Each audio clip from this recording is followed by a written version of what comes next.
আসসালামু আলাইকুম, আশা করি সবাই ভালো আছেন। আজ আমি আপনাদেরকে দেখাবো মাইক্রোসফট এক্সেল দিয়ে কিভাবে আমরা হিসাব নিকাশ করব। প্রথমে আমাকে একটা এক্সেল ফাইল ওপেন করতে হবে, তারপর আমি দুইটা সংখ্যা কিভাবে যোগ করব। ফার্স্ট সংখ্যা ফার্স্ট সংখ্যা দিচ্ছি 10, সেকেন্ড সংখ্যা দিচ্ছি 10। এটা হচ্ছে আমার রেজাল্টের ঘর। এক্সেলে কোনো কাজ করতে হলে আমাকে মনে রাখতে হবে, যারা আমরা বিগিনার একদম নতুন, মনে রাখতে হবে যে এক্সেলের কোনো কাজ যখন যোগ বিয়োগ গুণ ভাগ বা হিসাব নিকাশের কাজ করব, সেক্ষেত্রে আমাকে প্রথমে একটা ইকুয়াল সাইন ইউজ করতে হবে।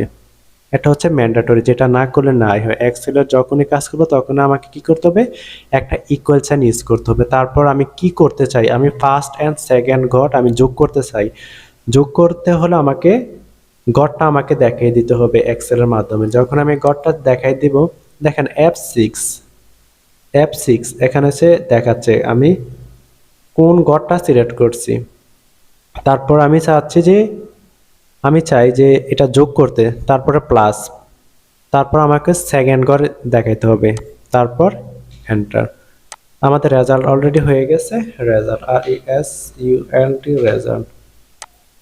আমরা দেখতে পারলাম যে কিভাবে যোগ করে, যোগ যেভাবে আমি করছি সেভাবে গুণ বিয়োগ ভাগ একই সিস্টেম। তো আমি আবারও লিখলাম বোঝার সুবিধার্থে সেম মান 10 10।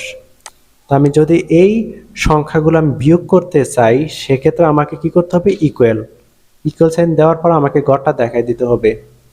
মাউসের লেফট ক্লিক করলে আমাকে এই গড়টা হাইলাইটস হবে। তারপর আমি কি করতে চাই, বিয়োগ করতে চাই, মাইনাস, তারপর আমাকে দ্বিতীয় গড়টা দেখাতে হবে, তারপর এন্টার। আমাকে 10 থেকে 10 যখন আমি বিয়োগ করবো তখন আমাকে রেজাল্টটা 0 আসবে। আমরা জানি বিয়োগ করলে 10 থেকে 10 বিয়োগ করলে রেজাল্ট 0 আসে। তারপর আমি গুণ করব, 10 10। গুণ করতে হলে কি করতে হবে, আশা করি আপনাদের মনে আছে, ইকুয়াল, তারপরে ফার্স্ট গড় দেখাতে হবে, তারপর ইনটু সেকেন্ড গড়, তারপর এন্টার। তারপর হচ্ছে ভাগ, 10 10। ভাগ করতে হলে কি করতে হবে, ইকুয়াল, প্রথম গড়টা দেখাতে হবে, তারপর ভাগ দিতে হবে, তারপর সেকেন্ড গড় দেখাতে হবে, তারপর এন্টার। আশা করি বুঝতে পারছেন কিভাবে যোগ বিয়োগ গুণ ভাগ করতে হয়। এখন আমি আরেকটা যোগ সিস্টেম দেখাবো।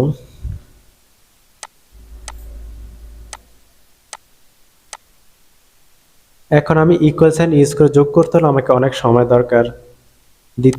দ্বিতীয় গড় দেখালাম, তৃতীয় গড় দেখালাম, চতুর্থ গড় দেখালাম, পঞ্চম গড় দেখালাম, ষষ্ঠ গড়, তারপর হচ্ছে সপ্তম, তারপর হচ্ছে এন্টার। রেজাল্ট হচ্ছে 70। তো আমার এখানে সময় অনেক ব্যয় করতে হচ্ছে। আমি আরেকটা শর্টকাট টেকনিক দেখাবো। এখন